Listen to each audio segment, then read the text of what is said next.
Hey everyone! In this video, I'll show you how to return items on ASUS. First, go to the ASUS website or open the ASUS app on your phone or computer. Make sure you're signed in to the account where you placed the order. Click on your account and then select My Orders.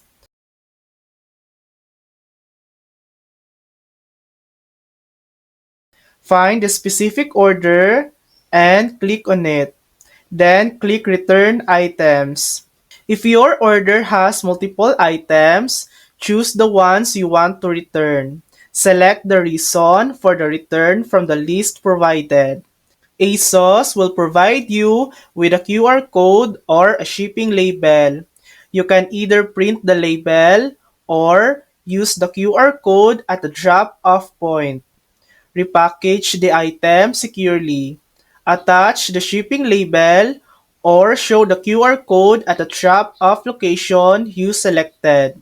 Once ASOS receives your returned items, you'll get your refund. And that's it. That's how you return items on ASOS. Thanks for watching. If this video helped you, please like and subscribe for more helpful tutorials.